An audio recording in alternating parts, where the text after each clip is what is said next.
Welcome back again. You're still watching us here on The Daily Debate. I'm very much delighted to have joining me this evening here in the studio Dr. Maisa Shawki, Head of Public Health Department, School of Medicine, Cairo University, and also former Deputy Minister of Health. Thank you very much for joining us, Doctor. Thank you very much for We're talking about one of the most important topics today, and that is the health file. Under the health file lies a number of issues to be discussed, ranging all the way from health insurance to pharmaceuticals to procurements and all, and even technology and equipment.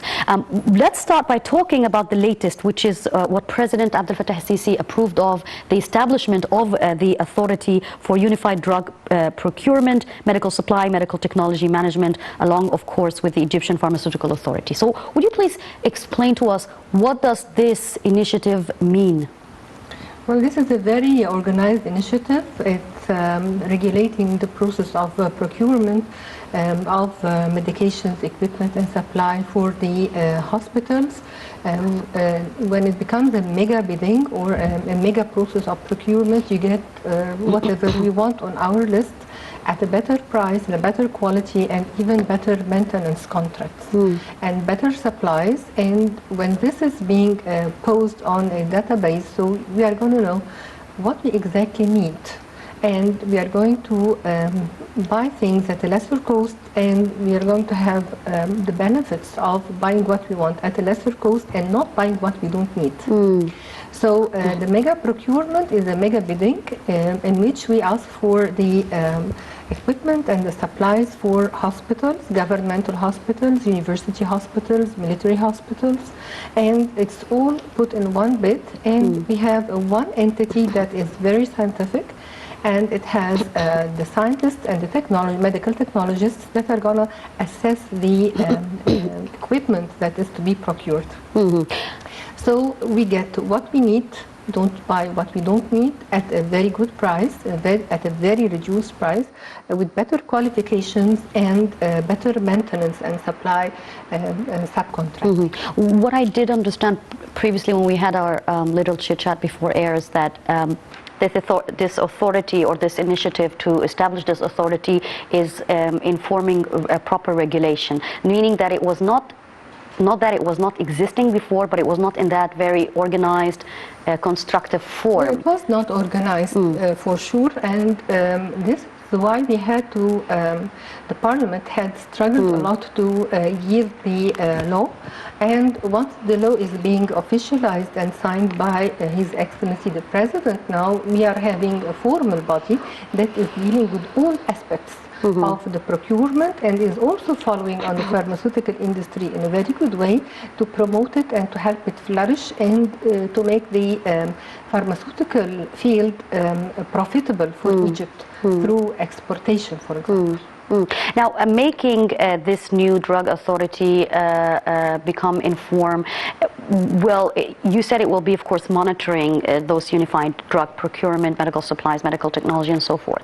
So, does that mean that this will directly benefit the patients as well? In other words, will this authority, or those people working within this authority, know or already know what are the needs of the people, what kind of diseases that require certain kind of drugs, what are the certain kind of technology, that equipment that will be needed to be able to further analyze a majority of people with chronic diseases, for instance? How does it work? How do you know what the patient wants? Let us make it a little bit more easier for people to understand.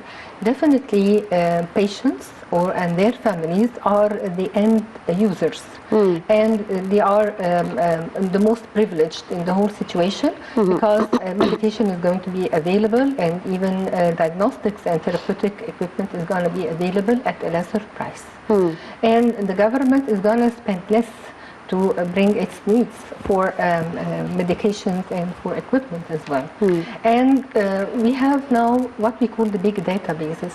Databases would inform the decision makers what is the situation in numbers. So inventories are being monitored, and the rate of utilization along the past years give us a clue how much do we want from each item. And the process is, all of it is monitored in the health portfolio, so we have indicators of health that give us a clue. What health problems do we have, and do we have the proper preparation to diagnose and to treat? What Egypt is having a big privilege out of right now is the 100 Million Health Initiative, that we are updating our health map. And this health map is giving us exact numbers about the chronic non-communicable disease, about the hepatitis C, and even with the integration of the new part for women's health and for children as well. We are more knowledgeable about the real situation about health. We can work from the preventative aspect to make people healthier, and we can work better to make the treatments available. Definitely. So and people get cured. Yes, so the key word here is building or establishing a proper database. Yes, and definitely without a database you don't have a clue of what's really going on in any field or sector, This right? is true. Yes. A press conference highlighted the outcomes, of course, of the TCAT 7 that took place in Yokohama last week, and which President Sisi had attended, not just on the behalf of Egypt, but also as the President of the African Union. Yeah. And there was a platform dialogue between the participating countries, including Japan, on resolving or facing various challenges. Among them, of course, was the health file in the African continent in general. How do you read the outcomes concerning the health sector from TCAT? Well, I can say that Egypt right now is the capital for the African countries to offer them help and advice and guidance with the health technologies that we have, with the public health interventions that we have done, with the medications, because Egypt has taken the lead rather than importing medications for hepatitis C. We are manufacturing it at a very reduced price, and we are even treating the foreigners in Egypt, and we are giving them also the models of treatment for hepatitis C in lots of African countries, and we are also giving them, or we are exporting medications as well. After an era from importing the medications, now we are synthesizing or manufacturing the medications in Egypt, and we are allowing it also to be exported to the African countries together with the protocols of treatment.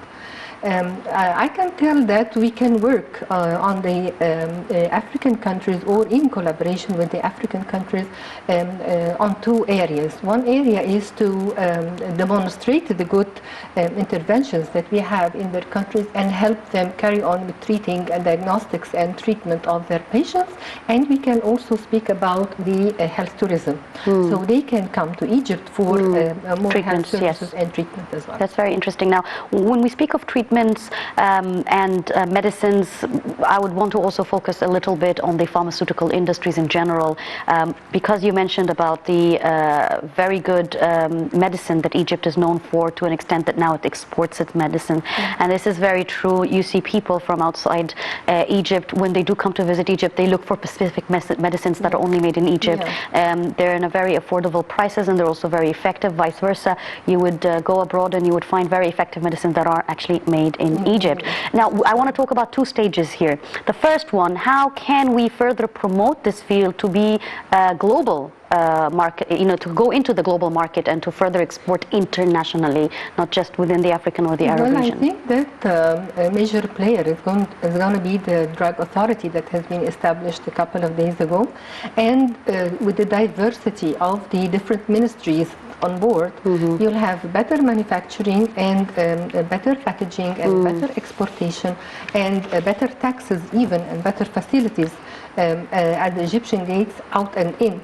So this is expected to make the pharmaceutical industry flourish. And beforehand, before talking about exportation of medication, it is satisfying our Egyptian market. This comes first, and then we speak about exportation. Definitely. And maybe from here, if you'd allow me to just, speaking of satisfying the Egyptian markets, I want to briefly also take a statement from you concerning stage 2 of my question, which a lot of people are concerned with. Well, we see medicines with certain name tags outside Egypt, but they're not with the same name here. So from a marketing strategy in general, they have different names. You cannot Yes. export the same medicine that you have locally? Well, to make it easy for our audience, when a manufacturing agency or a pharmaceutical agency delivers a drug, it has to have a local national name here and a different name for the same chemical composition if it is going to be exported, because you have different prices in and out. So you cannot have one and the same drug produced here in Egypt, and it's going to be taxed when it is exported. So it has to have two different names. Yes. This is very normal. This is normal. And what people will notice that the drugs made in Egypt, when sold in Egypt, they will be much cheaper than a drug made in Egypt sold That's very true. That's very true. Very true. Now, when we spoke of Africa and we spoke about the challenges facing the health sector in Africa, you also mentioned many initiatives, including the 100 million health initiative. And now we're going to Africa with this initiative to try to cure and detect early diseases in the African continent. Let's talk about the efforts being made in the Ministry in general regarding that. Well, so far it's been published in the newspapers and in the media.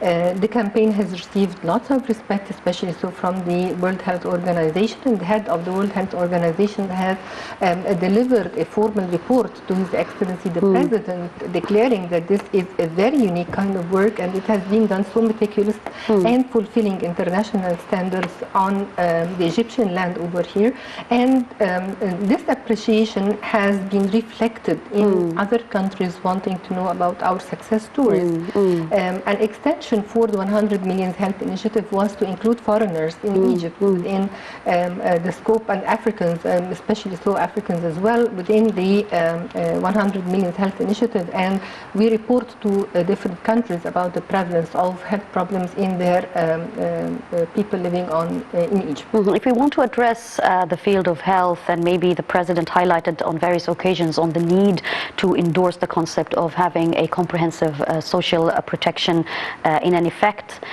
to be practiced, and that is a part of reaching the 2030 goal or agenda. How do you see that aligning with the efforts being made in this ministry? Well, social protection is something that is really very important, and it has to be reflected on people's life. If we're speaking about poverty, for example, poverty line, or the percent prevalence of poverty in Egypt is currently 32%. And now we have a map that tells us which are the poor government rates and which are the exactly poor pockets. And you also know male versus females, so, and age groups as well.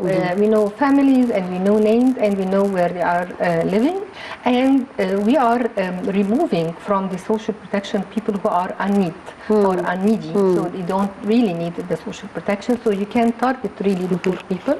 They are being covered, more than 70% of them are being covered with the regular social protection, and together with health insurance as well. So the database that has been made to identify the poor is number one, very important. Number two is being currently established in different governorates, starting with the governorates in phase one in the health insurance system, the 5 governorates in North and South Sinai, in Port Said, Spalea, and in Suez. And they are receiving their cards for the health insurance, and they are receiving ration cards from food ration cards, and they are also receiving social protection from Ministry of Social Solidarity. So social protection is very important, and especially so if you come to health, where people spend out of their pocket 70% on their health, 70%, 10% of their income, and 70% of the costs for healthcare services and medication. So this is a lot. So health insurance system is going to decrease this, lower it very much, and is going to totally cover the poor. This reflects on people's health. Pardon me for also asking this question. This might be a bit different away from this angle, but as you were talking, it just triggered me the fact that while you have so much challenges in the health sector in Egypt, you also have a very limited budget, and it becomes very difficult to making the right decision on what to prioritize when it comes to what comes first. As decision makers, they are put in a very difficult situation. What comes first? How do you prioritize this? What should be done? What should be bought? Prioritization for procurement is done through a database system that is very numeric right now and is also qualitative. So there's no decision makers. Whatever number will come to you, you have to deal with numbers talk. And for the process of monitoring and evaluation upon people's health, we look for indicators. And even now, when we look for sustainable development goals, we speak about specific indicators. They have to be established and announced. So we have to calculate the rate and we have to announce it as well. For this sustainable development portfolio or manual, we have like 70% of our indicators announced, 30% are being processed. When we speak about different age groups, the vulnerable groups comes first, so we have children and mothers, they come as a priority, and they are there in maternal and child health services in the current system, in the Ministry of Health, and they are being, the number one protected is mother and child. And then we speak about adolescents, we speak about the elderly, and we have other vulnerable groups also that are being monitored, like farmers, like workers, like refugees. All of them are being monitored. So rates would tell us, are they healthy or not, and if they are sick, what kind of disease they are suffering from. So we can prioritize which to tackle first. Let me give you an example. We never, the country has never been alarmed about non-communicable disease. Definitely not. So we didn't have an alarm about overweight and obesity and about diabetes and about hypertension, except when we now got to know the prevalence has increased that much, and there has been a partnership between different ministries, even though with the Ministry of Health, to make people's health better. So you have the Ministry of Social Solidarity working, you have the Ministry of Higher Education working, Ministry of Education working, you have different ministries working on a better health for our people.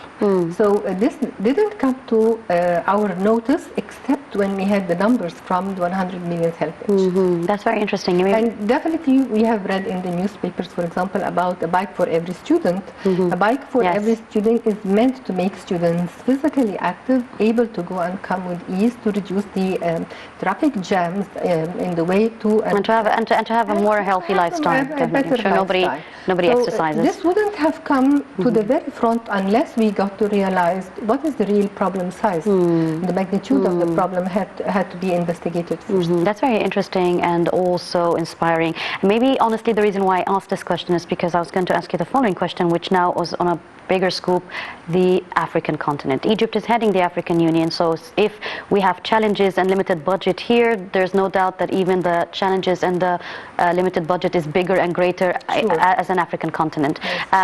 If we're going to enlarge our scope to the African continent and Egypt heading the African Union, what are the issues or the topics on the table? How are they going to prioritize the different health problems? Do they have databases in other countries? Will they help establish that? Well, from the TCAD conference and meetings, President Abdel Fattah Sisi has said that we are going to help these countries establish their IT systems.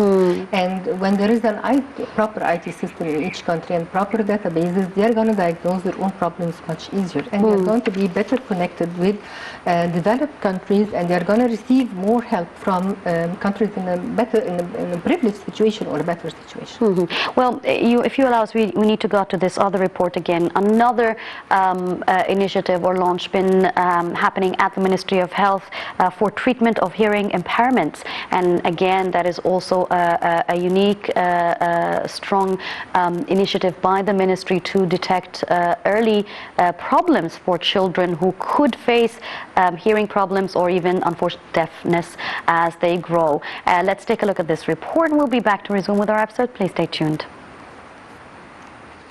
The Ministry of Health launched President Abdel Fattah Sisi's initiative to diagnose and treat newborns infected with hearing impairments nationwide as part of the 100 Million Healthy Lives initiative. Hearing impairment is a partial or total inability to hear and may occur in one or both ears. Hearing problems can impact children's ability to learn spoken languages. In adults, they can create difficulties with social interaction and at work. The ministry will examine the 3 to 7 day old newborns in 1,300 health units nationwide to discover whether they are infected with hearing impairments or they are normal. It's worth mentioning that the health ministry trained 3,500 nurses nationwide on how to conduct a survey, use audiometric devices, and read and record the results. The units will transfer individuals suspected to be impacted by the disease to hospitals for treatment free of charge. Northworthy, the ministry distributed audiometric devices to 1,300 units nationwide. Egypt launched the 100 million Healthy Lives screening campaign in 2018, targeting people aged 19 to 59 for scanning through PCR tests. Those testing positive for the disease are expected to undergo further checkups and will be provided free medication. Long live Egypt. Long live Egypt. Welcome back again. You're still watching us here on the Daily Debate. I'm still joined by Dr. Maisa, Shawki, head of the Public Health Department, School of Medicine, Cairo University, and the former Deputy Minister of Health. Thank you once again, Dr. Maisa. Now, as part of when you spoke about, when I asked you about prioritizing what comes first. Earlier you said the database and numbers speak, and it depends on what goes first is those vulnerable groups, and I believe the younger children are that because they're the new generations. So realizing that health care for children is very important and crucial, whether it's in terms of poor nutrition, they get better nutrition, or if it's the impairment issue or even eyesight. What can you tell us about the efforts the ministry is doing concerning taking care of children? Well, we have within the sphere of the Ministry of Health, Maternal and Child Health Services, the MCH, primary health care sector cares for mothers and child. All over Egypt, we have a vertical program for mothers and children to care for mothers in the antenatal care, natal and postnatal care, and to care for the babies before delivery, during and after delivery. In the first 2 years of life, the baby would complete his vaccinations. All his vaccinations has got to be checked in what we call the well baby care, to check for everything about his weight and his length and his development milestones, and to check upon early checking for the thyroid hormones, for example, within the first 3 days after delivery. And recently it has been added the auditory screening. Yes. Why the auditory screening has come to the very top right now? Because it was not done as routine. This is number one. And number two is because people don't really recognize it unless it is a little bit late. So you have to make parents become alert if their baby is hearing or not. And because 60% of the early causes of deafness are reversible, they are curable. And you can prevent lots of social handicapping that happens when a baby has low hearing acuity or is completely deaf. Because a deaf child would be a mute child, he wouldn't be able to speak, and he wouldn't be able to respond. Or communicate, definitely, He yes. cannot communicate, and even it would threaten his life in dangerous situations when he's not listening. And affect his educational level, definitely. And later on his education, of course.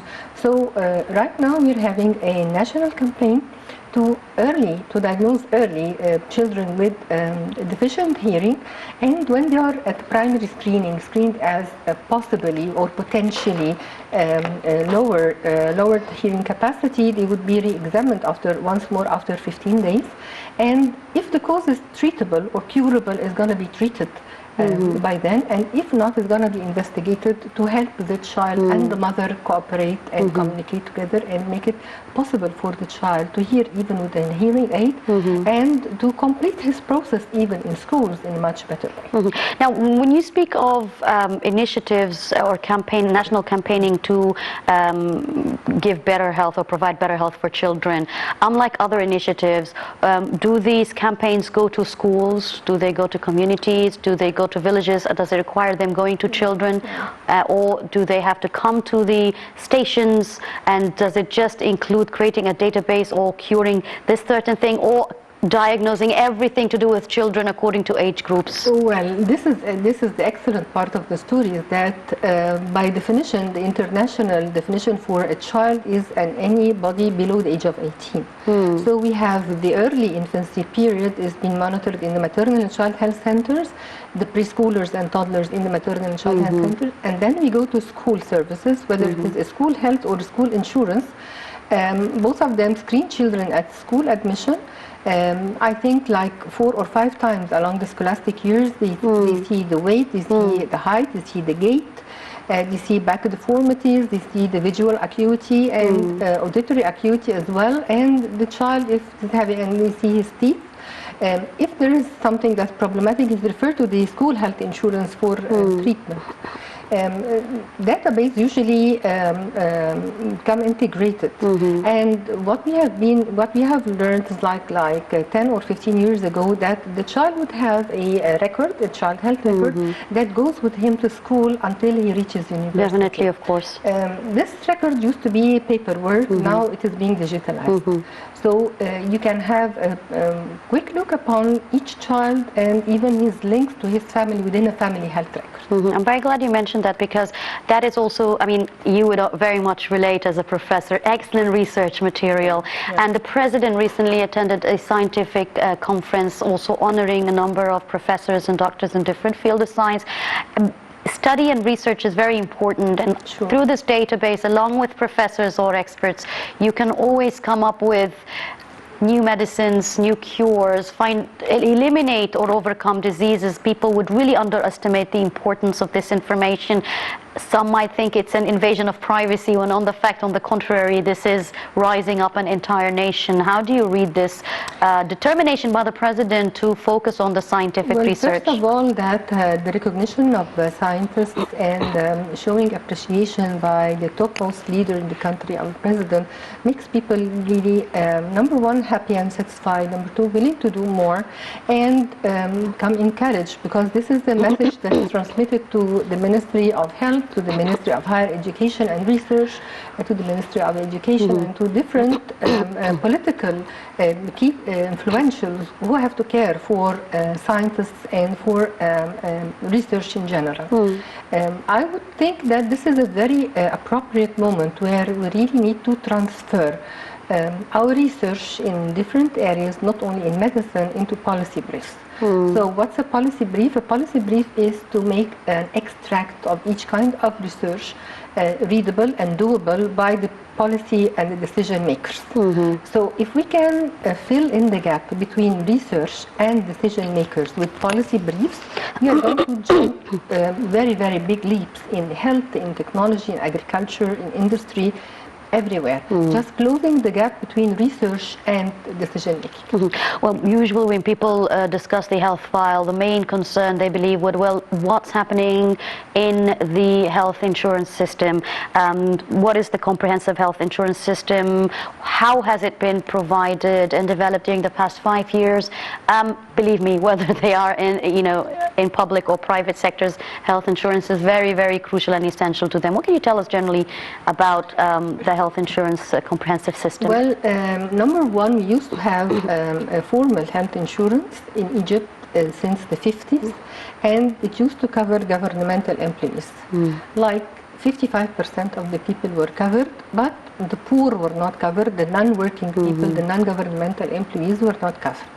Now we're having a bigger umbrella that is covering all the people, and we are only right now thinking about who are the people who deserve the governmental support and who are the people who have to pay out of their pockets for their health insurance. How do you determine? And this has been marked in Port Said and in Suez and in Ismailia. To diagnose the people's financial abilities and to give them the special cards for identification. What are they going to be paying according to law, and if they are not officially working, are they going to pay or not, and what percentage exactly.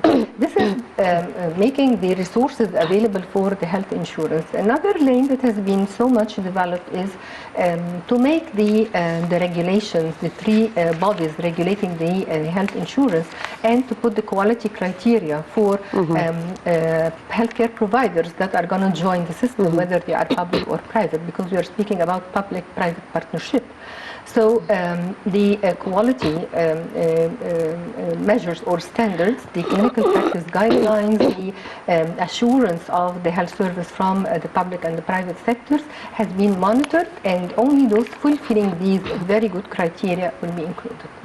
Now we come to the patient, and the patient here is going to choose where to receive his treatment and his diagnostics and his health care, and he's going to prefer to go here and not there, and providers of service that are not fulfilling good quality standards are going to be dropped out. So this is a new system. It's offering better quality of service. It's offering people the choice to go where and not to go where, and is expected to give us very good curable portfolio for our health problems in Egypt. Well, actually, the health file or the health sector in Egypt has been echoed not just in the African continent but also regionally. For instance, the United Arab Emirates Health Minister did comment on the key role played by Egypt in reviving the Arab Health Ministers' Council. I believe a lot of people have not heard much about what this Arab Health Ministers' Council is all about. What does this mean? This council includes the ministers of health within the framework of the Arab League.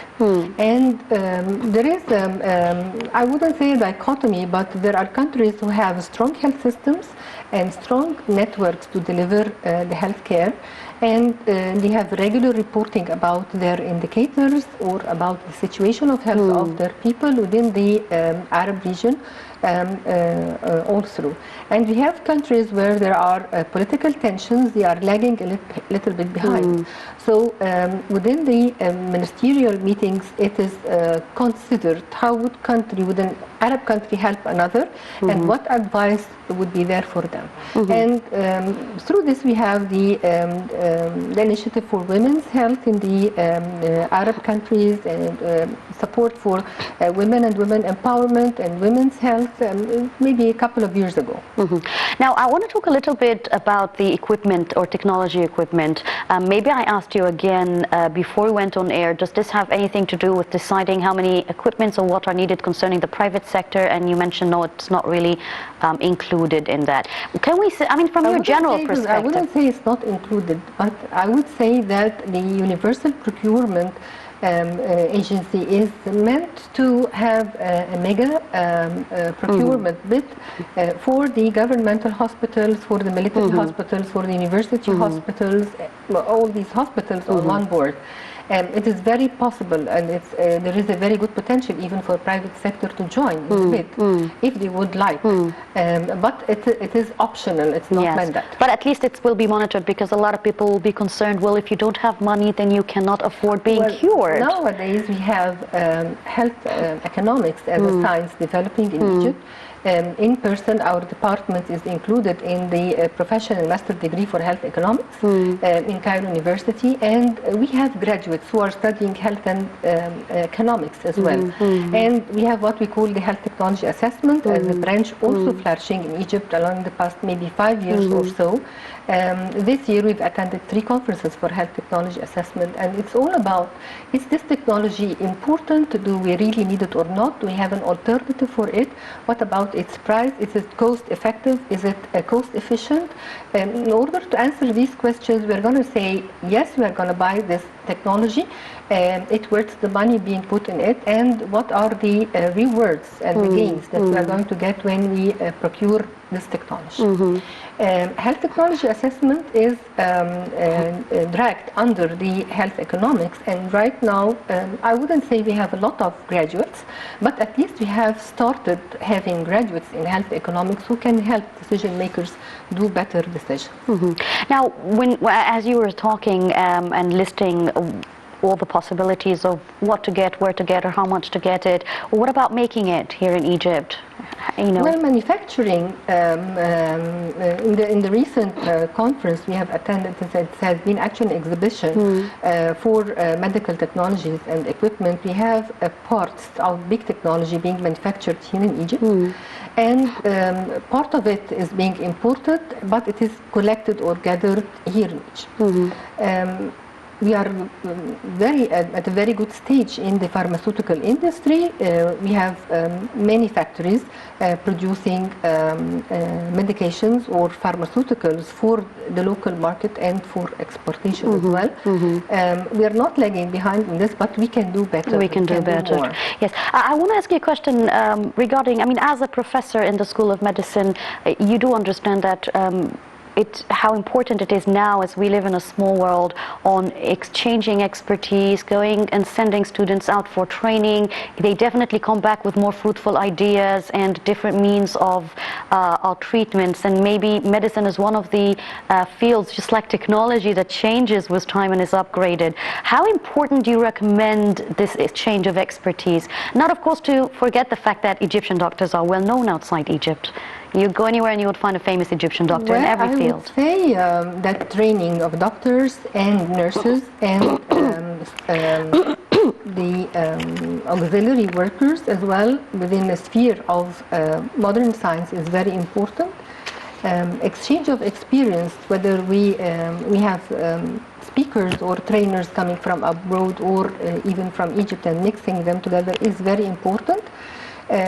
But comes number one is to diagnose our gaps first, and then to start working upon these gaps. And then we speak about having foreigners or international experts conveying or training our students here. Yes, we just have 2 minutes, and I would like to finally end this very important conversation with you, Professor. And how do you view Egypt in 2030? All these challenges, all these developments and achievements, how do you see it in 2030 in this field? Well, in the field of health, Yes. broadly speaking, in the field of health, I would tell that in 2030, people are going to have a better health as measured by their indicators, because we speak about numbers. And they're going to be covered with better health insurance. It's going to almost reach all the governors in Egypt and all the poor pockets. I think that with the advancement in the economy and the problems that we are having right now with the prices and the inflation and so on, they are going to be reduced. So this is going to be reflected on people's education and health.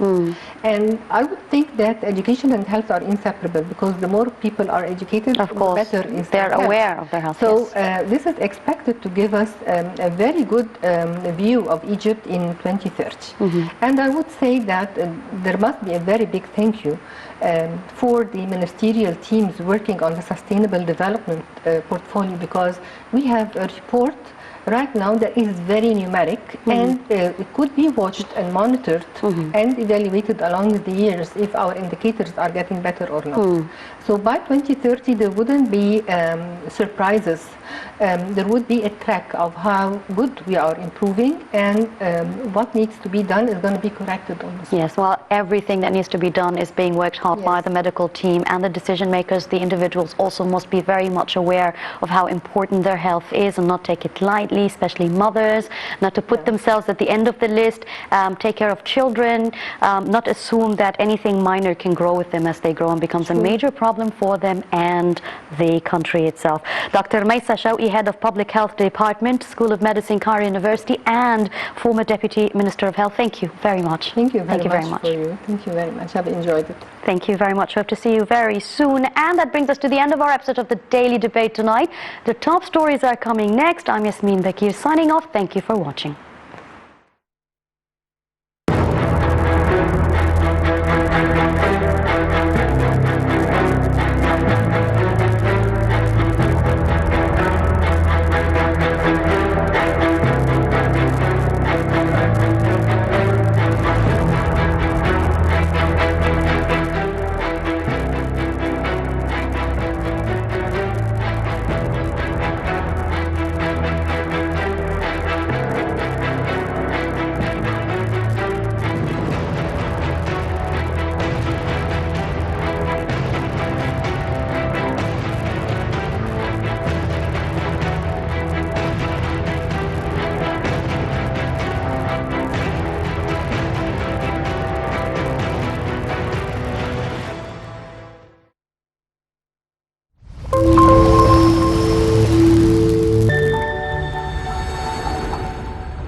Be the first to know.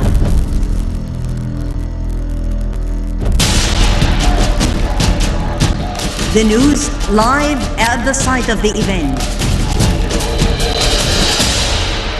Information on events as they are happening.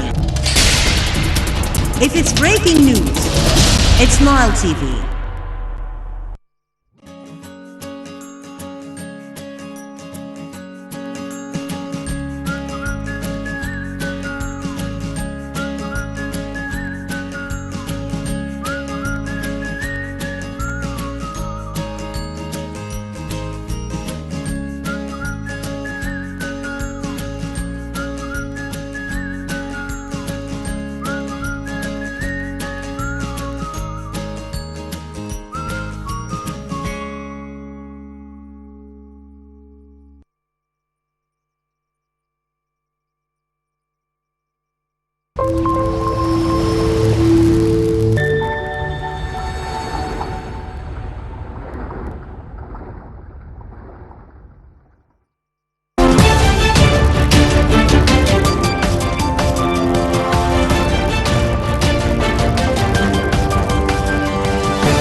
Hello, welcome dear viewers. 10 p.m. here in the Egyptian capital Cairo, and you're watching the top news stories on Nile TV International.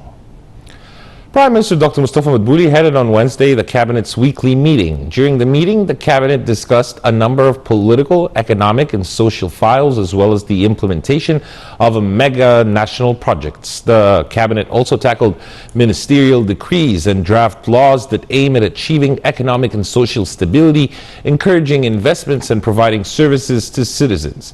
The Cabinet also reviewed the measures taken under the directives of President Abdel Fattah al-Sisi concerning health and education sectors. British lawmakers inflicted a fresh defeat on British Prime Minister Boris Johnson's Brexit strategy on Wednesday, approving in a principle a law that could stop him taking Britain out of the European Union without a deal next month. The House of Commons voted by 327 to 229 in favor of a draft bill that could delay Brexit for 3 months, although it still must pass further stages to become law. Johnson had earlier warned he would call an early election on October 15 if the legislation went ahead, insisting Britain must leave the EU as planned on October 31st with or without a Brexit deal with Brussels. Italy's new left-leaning coalition government has been formed and will be sworn in on Thursday, bringing to an end a month-long crisis. Cabinet's members will take the oath on Thursday, ushering in a new political era after the collapse of the populist coalition in August. The new coalition will have to be approved by both houses of parliament, possibly by the end of the week, to ensure it has a majority. Hurricane Dorian moved towards the United States Wednesday after leaving 7 dead in the Bahamas, where its prime minister said terrified residents had endured days of horror at the hands of the monster storm. Aerial footage showed scenes of catastrophic damage, with hundreds of homes missing roofs, cars submerged or overturned, widespread flooding, and boats reduced to matchwood. The National Hurricane Center said that all tropical storm warnings for the islands had been discontinued as more accounts of the suffering it inflicted had emerged.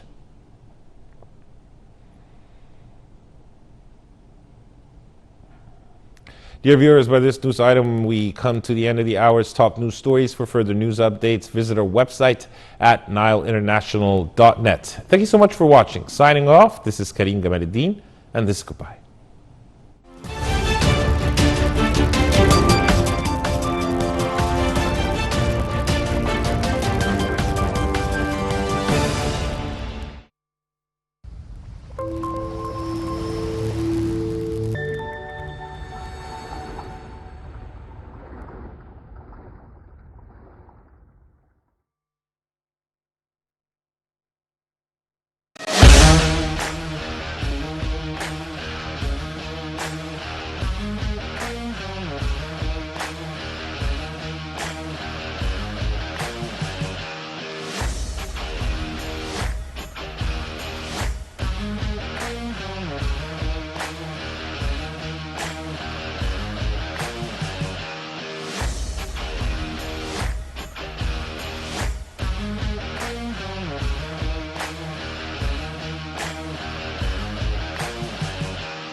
welcome your viewers to a new episode of Games and Names on Nile TV International. Today we will be bringing you a very special athlete. His name is Anwar Kamouni, a tennis player who has overcome a serious illness to be back on track, and he did not lose hope, and he is an aspiration for many athletes and young generations to come. Let's watch and stay tuned on Nile TV International, only on Games and Names. Tennis is a racket sport that can be played individually against a single opponent, singles, or between two teams of two players each, doubles. Each player uses a tennis racket that is strung with cord to strike a hollow rubber ball covered with felt over or around a net and into the opponent's court. The object of the game is to maneuver the ball in such a way that the opponent is not able to play a valid return.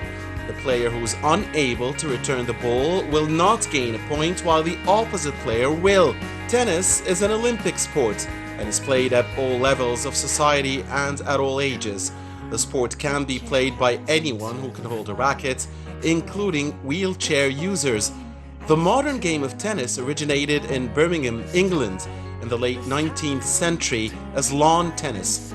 It had close connections both to various field lawn games such as croquet and bowls, as well as to the older racket sport today called wheel tennis.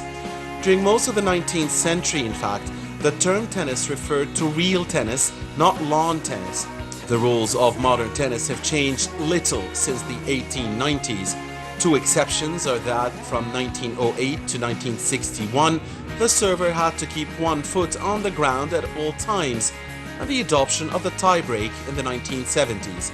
A recent addition to professional tennis has been the adoption of electronic review technology coupled with a point challenge system, which allows a player to contest the line call of a point, a system known as Hawkeye.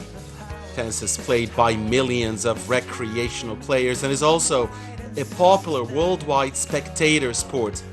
The 4 Grand Slam tournaments, also referred to as the majors, are especially popular. The Australian Open, played on hard courts at the beginning of the year, the French Open that follows, played on red clay courts, and of course Wimbledon, played on grass courts, and the last Grand Slam of the season, the US Open, also played on hard courts.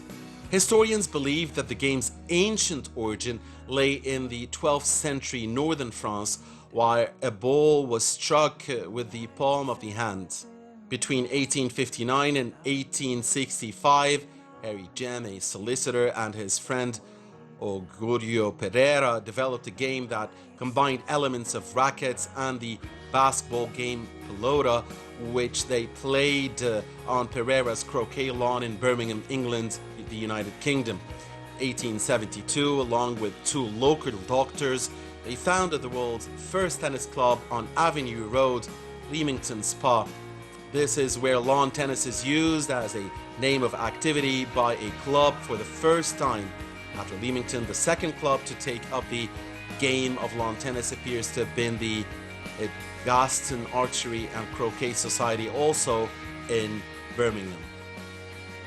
First of all, thank you so much, Captain Anwar, for joining us on Games and Names. Well, first of all, if you can give us a background about how did you start playing the sport, what age, and so on and so forth. Okay, first of all, I'm very thankful to be invited in Nile TV channel. Normally I have a strange story because I started tennis at 21 years old, which is impossible. It's 21, you have to start tennis from 4 years or 6 years, and for me it was like a big challenge. And I start to try to do something impossible, and sometimes people attack, sometimes people say it's impossible, and the word impossible is always in my ears, you understand? The only way to do anything impossible, you have to fight and believe in yourself, and first of all believe in God, and try to do your best all the time, working hard all the time. And I did this for 1.5 years, and I traveled to Spain and in France, and because a lot of practice I have back injury, cut muscles in back injury, and it takes like 6 months also. I was practicing in a chair. In the end I come back and I took a wild card and I played a challenger tournament, and I took first point ATP at 23 years old, and I think in this moment I was having a good level to compete, but I just need experience. and 23 years old, still have many years to play. But I was a little bit have bad luck in the second international tournament I play in Macedonia. I have a failure in Pulmaro. I have a second start in this year. Yes. Also, what made you train or become a professional in tennis at a late age? Why didn't you start since you were young? Or you didn't have the passion? Tell us why. Normally it was very strange because I was playing football very good. I was one of the best players in my schools. And one of my friends, when I was in college, he told me, "You are a fighter character. Why you are not playing tennis like this?" And because he also was a tennis player, but he gave me wrong information that you can start late if you practice more hours. You can start late, which is totally wrong information. But I took it and I started finding myself in a challenge. Well, what did you like, or what was the most intriguing or attracting thing about tennis for you? It's about character. You need to work very hard every day, not less than 5 hours or 4 hours. It depends on yourself. It depends on your emotions. It depends on mental conditions. All of this I like. Yes. By the time you started, I believe that you had graduated from university, right? No, I still have 1 year and a half to graduate. Yes. And was it hard to strike a balance between education and sport? No, it's very hard because I postponed university. I think to reach what I reached before, I lost many things in my college because 1 year I postponed, traveling all the time because it's hard to play under many situations. You understand? Also attacking